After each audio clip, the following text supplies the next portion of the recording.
Now, I know I'm late on this, but we might as well get it on because, you gotta love C-Jack with his videos, man. So let's go ahead and just get started. You already know y'all need to subscribe to his channel. Well, you don't have to, but here's a screenshot in case you want to. So let's go ahead and get started about Monday Night Raw. Well, I mean, at this point, it is what it is, right? I mean, we know that Raw is going to consistently be garbage at this point, so now it's just expected. Ladies and gentlemen, Raw tonight was absolute filler garbage, okay? It was absolute filler garbage. Nothing meaningful happened outside of what happened in the main event. Everything outside of that literally could have been shown to us in a bunch of video segments and nothing would have changed. Literally nothing would have changed. You know, these feuds stink, right? Logan Paul goes out there with CM Punk. You had Gunther, who got absolutely embarrassed tonight in one of his worst nights probably in the company's history. And then you had Cody and Seth. They came out and cut a promo talking about the final Diddy, right? Or the final Diddler, The Rock. You know what I mean? And it's just like, at this point, it's just filler garbage, right? There's nothing to add here. Jade Cargill didn't return tonight, which would have been a great night to do it, in my opinion, and it just didn't happen. The longer you stall out these returns from people like Jade Cargill, Randy Orton, right? Things like that, Roman Reigns, even with this stuff with Rollins and the curb stomp. The longer you stall this stuff out, the less people are going to care until eventually it gets to a point where nobody cares at all. So, I mean, it is what it is, but we'll talk about that in a second. Let's go ahead and break down this piece of trash. Logan Paul comes out and basically starts off with a promo, gets booed out of the building, does like a cheap heat, classic heel promo, basically saying he's going to win the chamber, and that's pretty much all he really has to say. He mentions how he never wanted to come to Cincinnati tonight, but he came anyway because he's super humble, right? And that's his new theme song. It's just like, I'm humble, I'm humble, I'm humble, I'm the humble. Like, dude, just stop, you know what I mean? It's a terrible theme song. Logan Paul's one of my favorite wrestlers, though, because, I mean, he's incredible in the ring, and he's usually pretty good on the mic. Tonight was kind of an exception to that because he was kind of just mad, but, he did have a couple good liners. He was actually decent tonight on the mic, I'll say. Then CM Punk comes out. CM Punk basically doesn't really say anything to start off. Logan Paul basically tells him, I think you're jealous of me, CM Punk, because everything you do outside of this ring is an absolute failure, while everything I do outside of this ring is an absolute success.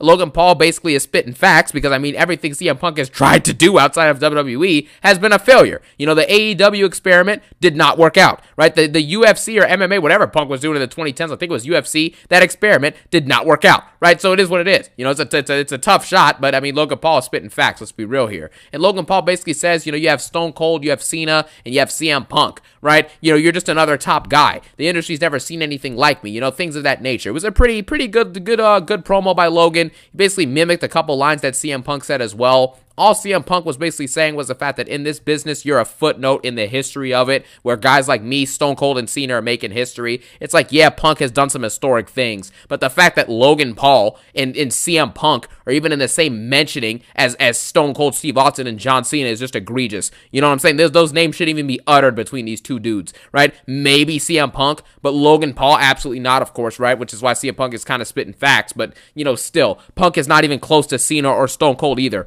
so I don't know why we're even bringing him up in the conversation as one of these legends. You know what I'm saying? There's a clear difference. CM Punk isn't even remotely close to like Roman Reigns. You know what I'm saying? Like Roman Reigns is not Cena or Rock or Stone Cold necessarily, but Roman Reigns, for what he did, you know what I'm saying, and what he's accomplished, right, is a lot more than what CM Punk has accomplished. So I don't even know. He's not even on Roman Reigns' level. So is he, and even with Seth Rollins, like, they're close in terms of what they've accomplished in this business. So I don't even understand this stuff. But anyways, then after this, basically CM Punk says he's a nobody, and then Logan Paul slaps him in the mouth. And then pretty much after Logan Paul slaps him in the mouth, he runs out of the ring. CM Punk was slightly bleeding from his mouth, and he says, you're going to know why the crowd chants my name when you get locked in the chamber with me at Elimination Chamber. At this point, I don't care. You know what I'm saying? Like literally, that's all it is, right? I mean, CM Punk is probably going to win this match. Maybe it's either going to be him or Cena, probably. Maybe Rollins. But in all seriousness, it's probably going to be Punk. If I had to pick, I'd pick Punk. And so CM Punk basically says that. I mean, the segment would have been better, but it is what it is, if you ask me. I just can't wait for the chamber. And then we get to the next thing, which is a manufactured match. Penta is becoming a manufactured star, similar to Cody Rhodes and similar to Jacob Fatu. This match consisted of 90% of it basically just being offensive moves from Penta. That's all it was. You know what I'm saying? That's literally all it was. He had a great Hurricane Rana spot where he hit a Hurricane Rana on Pete Dunne and it hit off Ludwig Kaiser. This is a jobber match, of course, so it's Pete Dunne, Ludwig, and Penta. Pete Dunne is a jobber, and Ludwig, quite frankly, is still a jobber even though he won this match. You know what I'm saying? You pinned Pete Dunne. Like, are you kidding me? You pinning Pete Dunne doesn't mean jack squat to anybody. So there you have it, right? Basically what happens here is that Penta hits a Mexican driver, really cool spot where he jumps over Ludwig to hit it. Pretty cool moment, you know? But the fact is that this was just a Penta showcase versus two jobbers. You know, it's a manufactured match. Ludwig and Pete Dunne basically do no offense. They're just there to take moves and make Penta look cool and to make him look like more of a star, which is why it's manufactured, right? There was never a situation where John Cena, right, or anybody you can think of that's any great, you know, an all-time great level person was going out in the ring in their prime and actually was forced to sit there and take moves, you know what I'm saying, in order to make someone else look better. You know, it just doesn't happen like that. It doesn't happen, you know, unless you're really just trying to get manufactured and really pushed by the system. And that's just what this is. And it's very unfortunate for Pete Dunne and Ludwig that they have to be relegated to this. Ludwig did end up winning the match, which I like. I thought it was a solid decision, but it doesn't change the fact that they gave him this as a pity win. You know, after losing for so many weeks to jobbers and actually just sitting here in a match that lasted like 15 minutes and just taking Penta's moves for 15 minutes, he finally won a match. So congratulations. Pete Dunne did a good job of selling in this match, and Penta looked decent, but still, he's a manufactured star, so I don't really care. Yeah, well, I mean, he just got there, so I mean, him facing Kaiser and Pete Dunne is just a little start, but again, you know, hopefully he'll get some big matches. I'm hoping I can't wait for him to face Dominic Mysterio at Backlash. I mean, that's going to be epic, but we all know who's going to win that match, right? But the promo would be great, you know, Dominic Mysterio versus Penta. That would be very great. And then hopefully by then, you know, we'll see the changes with the Judgment Day. So we'll see. Then we get to the next thing, which was a John Cena video thing. John Cena at this point has absolutely embarrassed us all. There was a fan in the front row, I don't know if you guys saw him, but he was basically saying, "Cena, I can't see you," on his poster. That's what he was saying. You know, you can see it multiple times throughout the night. It just is what it is, right? It's just a fact. John Cena is not showing up in what is supposed to be his final year ever in professional wrestling. Why is this happening? You know, don't announce that it's going to be your last year if all it's going to be is WWE milking your name for ticket sales. That's all it is. They're milking his name for ticket sales, and then John Cena, right, basically is in a situation now where he's never at work. John Cena does not wrestle. He doesn't even have they don't even get the decency of John Cena recording a video promo or anything to put for them, right? They just show some little graphic taking the dialogue he said from Elimination Chamber or the Royal Rumble press conference and just make it into a video. That's all they got. Because Cena's giving them nothing to work with, you know? They're milking his name for ticket sales, and we're supposed to be content with this because it's John Cena. No, I'm not content with this. It's the final year of this dude, and he's not showing up to work and not contributing anything, and fans are starting to get upset with it, right? I don't think he deserves to win the Chamber. He honestly should go fight Logan Paul at WrestleMania. Yes, I said it. You don't deserve to win the Chamber, even though John Cena's won like no singles matches in like 5 years. Why in the world would he go win a Chamber? You know, it just doesn't make any sense. I don't care. So John Cena, realistically speaking, should lose this Chamber, go fight Logan Paul, and maybe if you win that match at Mania, now you're set to at least fight for a mid-card belt. Maybe you can finally win the IC belt, which you haven't done yet, you know? Or maybe go win a world title later in the year. But at Mania, Cena should not be anywhere near a world championship, in my personal opinion. Even though it's his last WrestleMania, and I would love to see him win a world title there, and I wouldn't mind if he won the Chamber, quite frankly, it doesn't make sense if he were to win the Chamber. You get what I'm saying? It's one of those things where if it happens, it's cool. If it doesn't happen, it's also cool because he doesn't really deserve it over the other guys. They're actually there, you know, wrestling, right, and showing up to work and actually trying to build their legacies. It makes no sense for John Cena to come back and not show up at all and then win the world championship. It's unfair, and it makes zero sense at all. I mean, that is true. I mean, but again, he did say he was going to be in an Elimination Chamber, so he's in it. So only thing I can see at this point is just, you know, he'll be the final two with Punk, hopefully. And then, you know, that's that. So, again, I'll feel more in peace with the men's Royal Rumble than it is with the women. So, I say let's just see how it goes, man. Because, you know, this is his last run. So, let's just see how it goes. Anyways, then we have Rhea Ripley, cuts one of the most boring promos of all time, does what she does best and cuts bad promos, and pretty much, unfortunately, right, she basically has nothing to offer. She basically says the one thing that I've never done is beat Io Sky. Just like the one thing she never lost was a title. I'm gonna take back my title that I never lost, yeah. I can't stop thinking about Punk. I respect the hell? I just thought I would run through some of the sayings, you know what I'm saying? You know what I'm saying? At this point, just run through some random dialogue, some brain rot, right? But the fact is that Rhea Ripley's bad on the mic, and she has nothing to offer. So she basically says, I'm going to beat EO, I'm the most dominant woman in the company, you know, boring, forgettable, bland, slog, garbage. Rhea Ripley at this point is arguably the most overrated wrestler in the entire company. I mean, it's pretty close, but she's definitely up there, you know what I mean? She doesn't offer anything new or anything of value, you know? She basically, you know, has people, you know, gooning for her basically all over the internet, right? Her super fans. But other than that, right, she's not doing anything. You know, she's not cutting any great promos. She's not wrestling. So why should I care that she's going to fight Io Sky next week when I know she's going to win and retain the belt? Or at least it'll end in a DQ and she'll walk away with the belt anyways. So it's over. Just stop. And then after she's done wasting our time, Io Sky wastes 30 seconds of our time by basically saying, I'm going to beat you at next week's Raw for the Women's World Championship because you've never beaten me, so I'm going to beat you. Yada, yada, yada. No one cares. One of the worst segments, if not the worst segment of the night. It's pretty close. I mean, this was pretty bad. You know, it's just boring. Rhea Ripley just doesn't have the material. You know, they have a star. Rhea Ripley has the potential to be a star, you know, but if she doesn't wrestle and she doesn't cut promos and you give her absolutely nothing to do, right, and no good stories, what is she going to do? Nothing. And like it. You know what I'm saying? Like that's it. I mean, honestly, this match should have been an elimination chamber. I don't know why this will be after Raw, but I think they're trying. If anything, we know that Liv Morgan is possibly not going to win because she already won the tag team titles. But because Liv and Raquel attack Rhea and Io Sky, there's a possibility they might be a tag team match. Now I'm hoping next week on Monday, Finn Balor will call Liv Morgan out for going back to the past, and that's to go after Rhea Ripley, right? When they should be going after somebody else because they got the tag team gold. So, again, if Liv and Raquel, well, I know it's not Raquel, you know, because Raquel can move on from Rhea. It's just the problem is Liv won't. And one thing is like this, right? I mean, it's probably going to be a tag team match the week after with those two.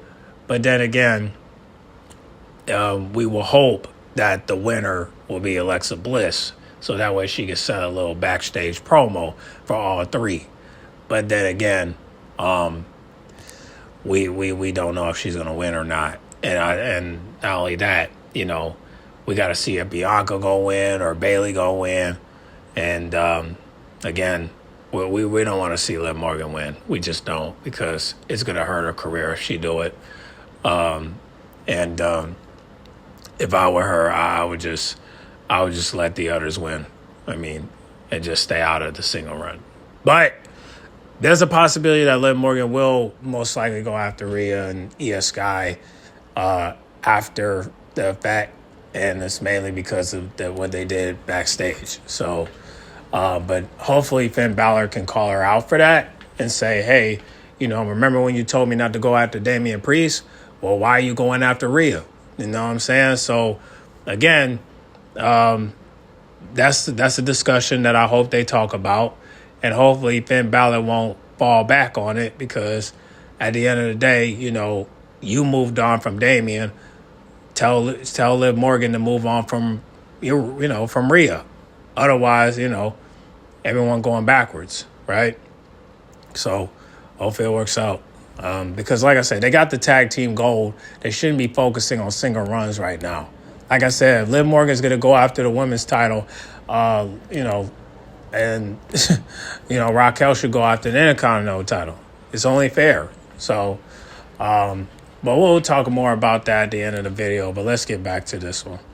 Then we get New Day versus the LWO. Quite frankly, there's nothing to speak of here. The New Day, as I've said a billion times, had a great heel turn, phenomenal heel turn, right? An all-time great heel turn, and now are feuding with the LWO for the third month since that heel turn. It's over. You know what I'm saying? Unless they're going to win tag team gold or something like that, then stop wasting our time. What did the New Day do this heel turn for? To get some cheap boos from the crowd and then to beat the LWO every week? That's all this was for? Where is the bigger picture? You know, I'm sick of having to wait 9 months to see the bigger picture. The New Day should win the World Tag Team Championships within the next month or two, and it's as simple as that. They should hold them until they get beat by a great team that's truly deserving, or until they decide to turn face. That's it. You know, it's really that simple. So the New Day is getting their time wasted, and their booking has been absolutely atrocious.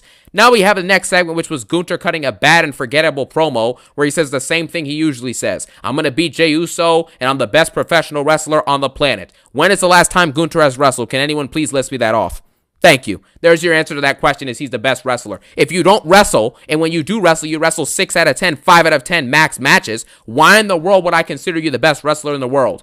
It's heresy. You know what I'm saying? It's just disgusting at this point. Then, after Gunther says that, he basically brings out Akira Tozawa. He says that they're similar because Tozawa and him basically had to give up their lives in order to pursue wrestling in America, and all that stuff, which is whatever, I guess. I mean, I don't really know what to say about anything that Gunther was saying on the mic to Tozawa, basically trying to motivate him and saying that Tozawa can do better than doing random TikTok dances with losers like Maxine Dupree and Otis. That's what he says. And then he basically announces that he's going to have a match with Tozawa. This was an absolute nothing burger, but this is where Gunther officially now has been officially buried for good. Gunther is an official jobber. He does not wrestle. He never shows up to work really to do anything of meaning, and he never cuts good promos. And if he does cut a good promo, it's usually followed by him not showing up for 3 or 4 weeks, or it's followed by him saying a garbage one-liner after a great one-liner. Like last week he said that showing, his wrestling skills to this audience of wrestling fans is like showing like a dog Shakespeare or some stuff like that. Yeah, that's a solid line. You know what I'm saying? That's a really good line. But then he follows it up by starting to just become a boring promo cutter after that. And then this week he cuts another boring promo. So what does it matter? He wrestles a 5-minute match versus Tozawa in which he struggled multiple times. Multiple of his finishers were countered. He got to a near fall to Tozawa, who rolled him up. Are you kidding me?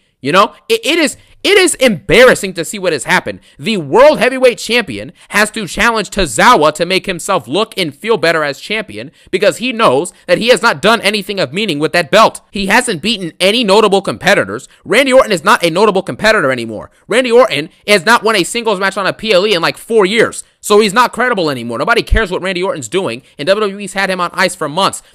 I like Randy Orton, one of my favorites all time, but if he's not going to show up and he's not going to do anything, why do I care? Seriously, why do I care? So you have a situation now with Gunther. Gunther basically has officially been buried. He barely beats Tozawa after 5 minutes. He just power bombs him. He finally gets his finisher off, and then he pins Tozawa, makes him fall asleep in a sleeper hold, and that's it. But the point is, why is Gunther wrestling a 5-minute match with Tozawa? This match should be done in 1 minute. Gunther should have pummeled him, beat the crap out of him, chopped him 8 times. He hit a nasty big boot, though, which I'll say that much. It was a pretty crazy boot. Tozawa was like flipped inside out. But Gunther should have pinned this dude in a minute. Carmelo Hayes took like 8 to 9 minutes to beat Tozawa, and Gunther takes 5 minutes to beat Tozawa. And Gunther's the world champion. Carmelo Hayes is an undercard jobber booking-wise. So why in the world now should I believe that Gunther's going to beat Jey Uso? You think that Jey Uso, right, who I'm pretty sure has beaten, multiple, he beat Braun Breaker, Braun Breaker's a much better competitor than Tozawa is. So if it takes Gunther 5 minutes to struggle to beat Tozawa, Jey Uso should 100% be the favorite now to beat Gunther. It's as simple as that.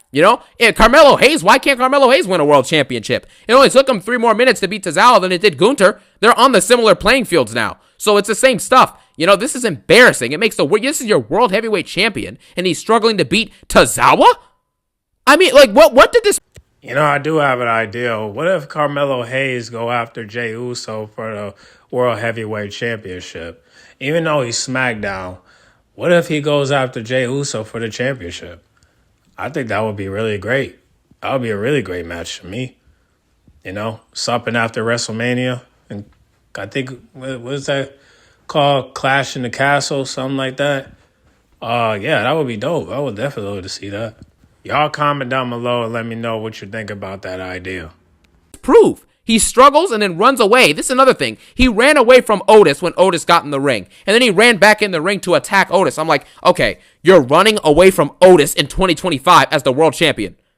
Is this a joke? What am I watching? This is just so stupid. This feud sucks. Jey Uso comes out and does nothing but yeets around with the crowd while Gunther runs away from Jey Uso. It's like, how many people are you going to run away from? You struggle to beat Tozawa. You walk away holding the back of your head. You just look weak. Gunther's a weak champion who has no real mic skills to develop stories, right? He has a couple, he's not the worst guy ever on the mic, but he's pretty much below mid for a world championship level person. He's below mid mic worker. He doesn't have it in the ring, in my opinion. I think he's put on great matches in the past, but he's not a consistently good in-ring worker, in my personal opinion. You know what I'm saying? There's no great Gunther matches that have taken place over the last year, except for maybe one, and he's only wrestled like 10 times. So you have 1 for 10 hit rate, that's all you got? His other matches are forgettable as world champion, and his matches in general are forgettable. I think his match with Orton at King of the Ring last year was good, right? But other than that, what has he done that's been a good match? Him versus Damian at SummerSlam was also pretty good, and that's it. Him versus Cody was mid. Him at Saturday Night Main Event Part 1 was mid. The match he had at the second one was mid with Jey Uso. I mean, the other match he had with Jey Uso early last year for the IC belt was mid. You know what I'm saying? You can just run down the list of the rest of them. They've all been mid. So what does he offer now?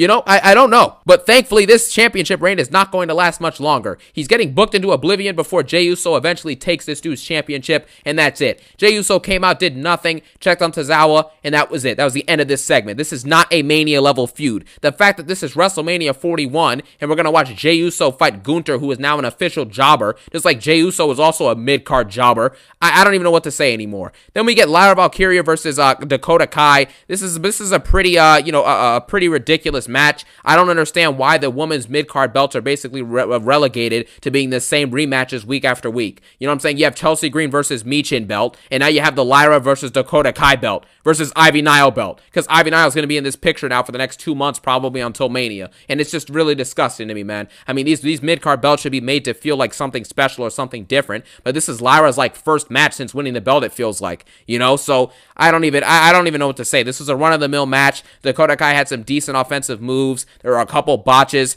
Lyra Valkyria looked pretty standard in this match. I mean, I don't know what to say here. Lyra Valkyria ends up retaining the belt, and then Ivy Nile comes out and beats her up, and then holds up the belt, and then that's pretty much it. Right? It's Lyra Valkyria versus Dakota Kai, and Dakota Kai, speaking of Dakota Kai, it's probably over for her. I mean, I don't really see her doing anything more than what she did tonight. Her competing for the women's mid-card championship, the women's intercontinental championship, is about the max of her career. That's about it. We both know we all know watching this video and listening to this right now, and I'm making this, we all know she's never going to win world championship gold in the women's division, at least in WWE. It's as simple as that. You know what I'm saying? The crowd gives her no reaction. Her theme song entrance theme is terrible. She hasn't proven to be good on the mic. She hasn't proven to be consistently good in the ring yet, and it's been years since she's been in the company. So now we're at a situation where, and now she's just wasting time. That's literally it. She's just wasting time and buying time until she's eventually potentially released. So I don't know, man. It's kind of sad. It's unfortunate to see this, but it is what it is. I know Dakota Kai was complaining on some Twitch stream or something, how she doesn't get opportunities and all this stuff, but she got her opportunities. And the crowd, clearly she's not over with them,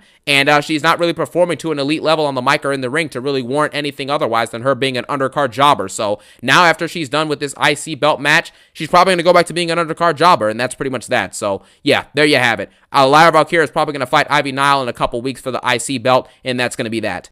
Well, I hope she don't get released, but if she do, hopefully she go to TNA or AEW. But however, tell me what y'all think about this idea. Roxanne, Bayley, and Lyra for the Intercontinental Championship at WrestleMania 41. Y'all comment down below. Let me know, would y'all want to see that or not. Then we get Braun Breaker versus Dominic Mysterio. This is another nothing burger of a match. Braun Breaker goes for the spear base, or is he about to go for the spear after charging up? You know what I'm saying? He charges up with his big orange powers, comes out looking like annoying orange. And then after that, Braun Breaker's basically doing moves to Dom the whole match. It's pretty much a squash until Dominic rolls out of the way of the spear because he's pulled out by the Judgment Day. The Judgment Day interrupts the match and beats up Braun Breaker temporarily. And then Finn Balor and Braun Breaker, after Braun Breaker solos the entire Judgment Day and then 3v1s them, right? After that happens, Finn Balor does a stare down with Braun Breaker. This is obviously teasing him versus Finn for the IC belt at some point down the line. I don't really care about this. Braun Breaker is wrestling his first match in probably, since the second Saturday Night Main Event, so it's been, 6 weeks? Are you kidding me? That's what it is now, 5 or 6 weeks in between matches, and then when he does wrestle like he does tonight, it's a 5-minute squash match until it's a DQ. That's all you got? That really, Triple H? You have a guy as talented as Braun Breaker is on the mic, in the ring, as athletic as he is. You know what I'm saying? He's your Intercontinental Champion, and the best you can do for him is have him wrestle once every 5 or 6 weeks in random squash matches that are 5 minutes and have no story and no intrigue in them at all. That's all you can do? It's just embarrassing. Triple H should be ashamed of himself for the way he books his mid-card in both divisions. The U.S. Championship is meaningless, and sometimes I forget who even has it. You know, what was it? Shinsuke Nakamura. You know, like, congrats. So, whatever. Well, I definitely want to see this match between Braun Breaker and Finn Balor, and hopefully he'll turn into the demon at that point, because Braun Breaker was definitely showing signs of Randy Orton right at that moment. So hopefully we'll get to see that match. I don't know what pay-per-view, but we're definitely going to see. I definitely want to see that match between Finn Balor and Braun Breaker. Will he do it for the IC belt? I don't know. But, I mean, can Finn Balor take that belt from Braun Breaker? I'm not sure. I mean, I don't know. I don't know if I want to see those two on WrestleMania. I want to see Finn Balor versus Dominic Mysterio, but you never know. It might be Braun Breaker versus Finn Balor versus Dominic. You know, you never know. I mean, at WrestleMania, it might be that. And then maybe we might see a betrayal then. You never know. But still, I want to see that match between Finn and Braun Breaker. That would be epic. No cap. So we'll see what happens. I mean, it might be a triple threat match and at that point, but we'll see.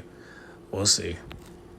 I mean, I heard that there was going to be a 5-man ladder match at WrestleMania for the Intercontinental title, but still, Braun has to defend his title, so he probably going to defend it against Dom and Finn, and who knows what their relationship is going to be like at that point. So we'll check and see. We'll check and see.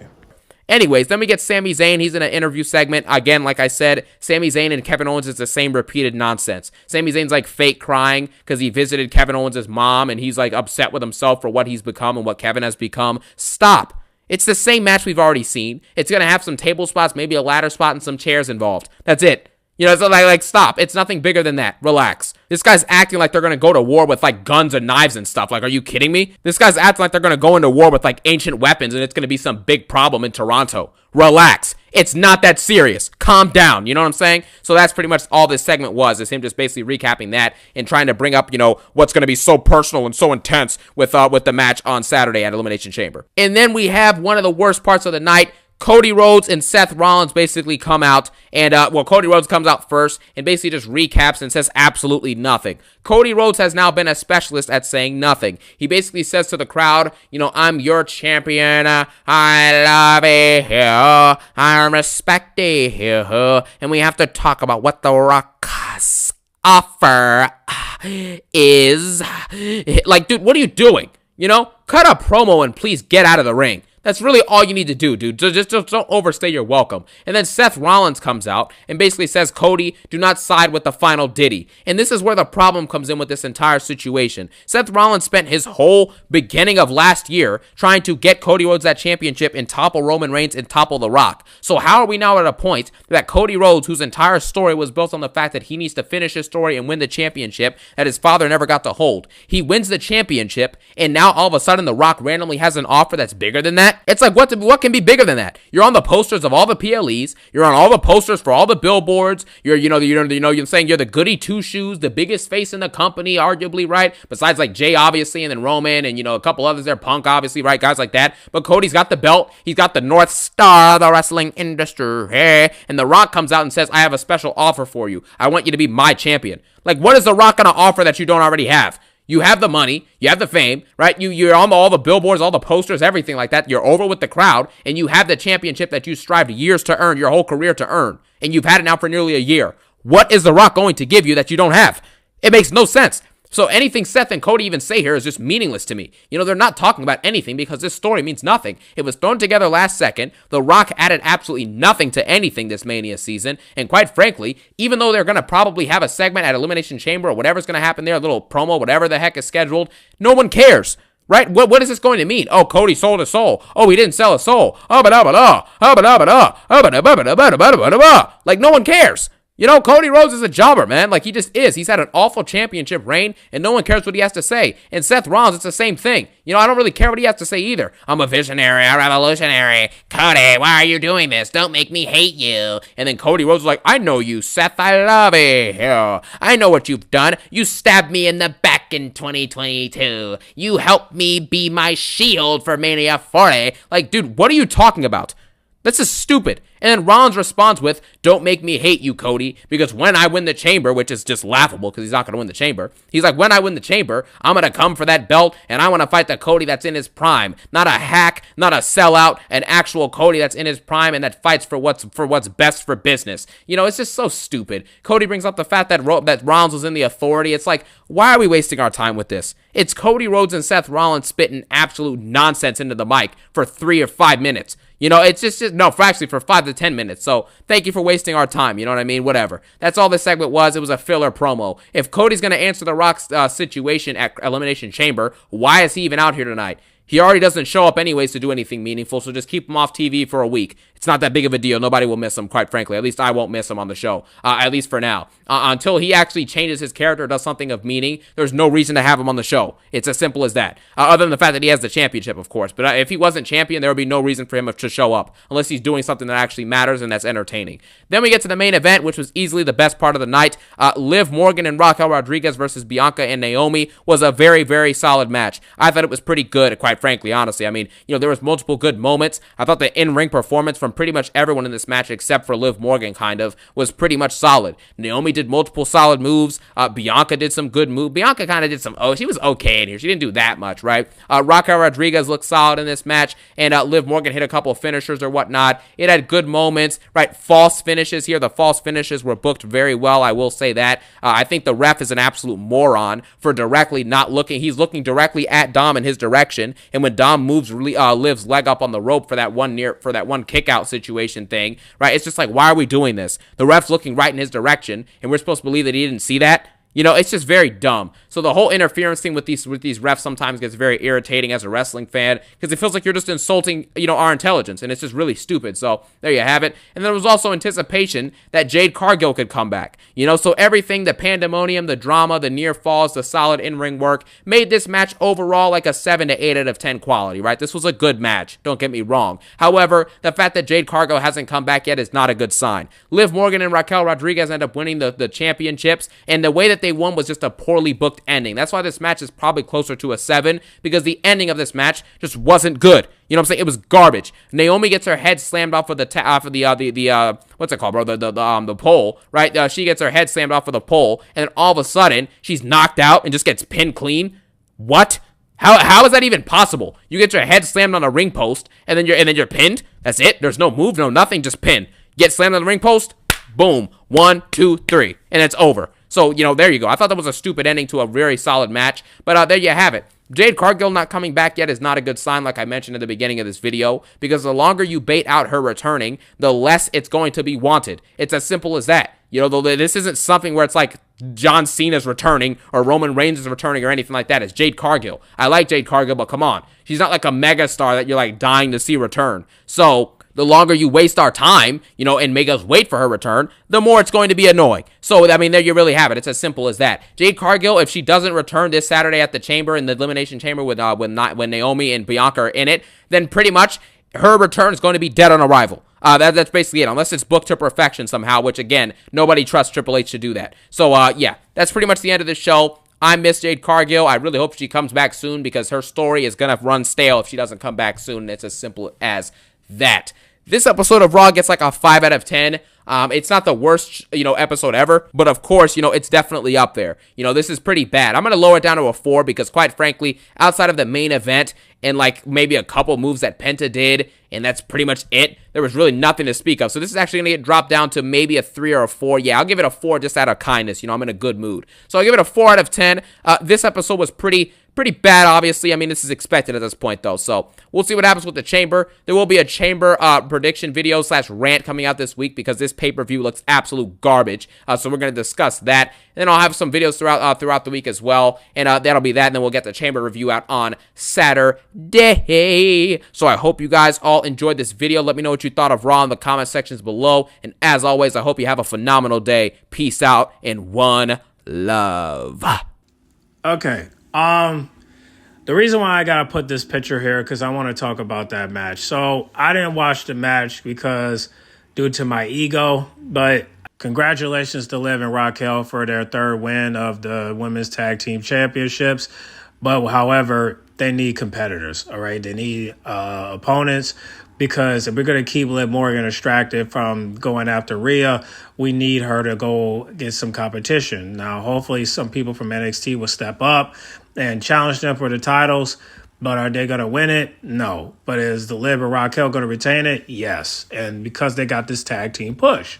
Now, how long they going to keep it? Look, my hypothesis is 4 to 6 months, but mainly till SummerSlam.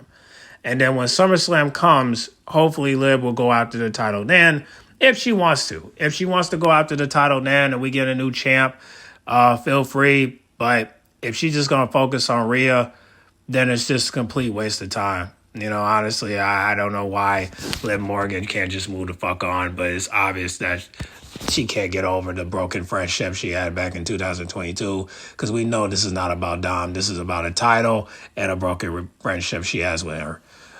So, because Raquel can give two fucks about the Rhea friendship. She can give two fucks. But Liv obviously cares because, you know, deep inside, she's just like every other white girl. You know, all they care about is friendships and relationships. That's all they care about, you know? Yeah, that's what it is. And I'll just say this. Whatever they do with those titles, I just hope they defend them. That's all I can say. But again, is Liv Morgan going to be part of the Rhea and Io Sky beef if she wins the Elimination Chamber? But if Alexa Bliss wins, and she do quite so happenly end up in the beef with Io and Rhea, then, you know, it's going to definitely distract them from winning defending their tag team titles. Because if you won the tag team titles, you should focus on the tag team division, not the single division. So it wouldn't make sense for her to go after the singles when you can go after the tag team division. You know what I mean? Unless you're going to do something where Rhea and Io Sky team up and they go up against them for the tag team titles and they win it and then they try to get it back and then something like that. I don't know. So I don't know what's next with Liv Morgan, but I hope that she just focus on those titles instead of trying to go after Rhea. Because if she's just going to keep going after Rhea, then that lets me know she's obsessed with her. Versus with Rhea, she tried to get over her. But not the case when you're talking to Kathy or Jackie and letting them know that you're okay with Liv Morgan going after your title when you should be the one saying, no, I don't want her coming after my title. I'm done with her, you know? So that lets me know that you're not trying to persevere. You're trying to spin back around, and that's fucked up. So, and that's not what the fans want. Unless it's a Hell in a Cell match, we don't want it. So hopefully Liv will focus on the tag team division. Because, again, if she's just going to keep bringing up Rhea, then at this point, we all know what you're dealing with. And it's not the titles, it's not Dominic, it's what you've been through. So let's leave that alone, all right? So, but let's see what happens next week.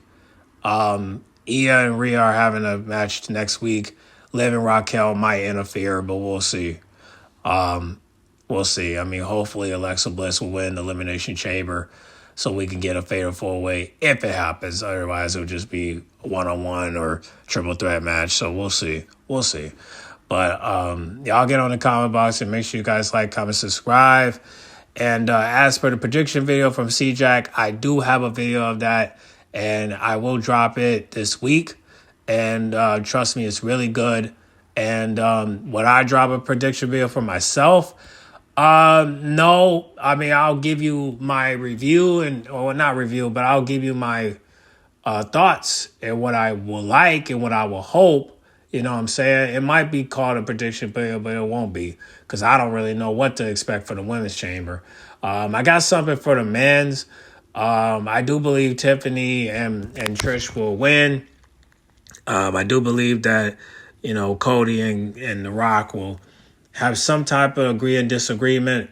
And as for Kevin and Sammy, I mean, whoever make the best, I mean, all I can say is make the best man win, you know? I don't even know what the pre-shows are going to look like. So we'll see what happens in Elimination Chamber. But y'all get on the comment box and make sure you guys like, comment, subscribe. What do you guys think about Monday Night Raw? Was it good to you or was it bad?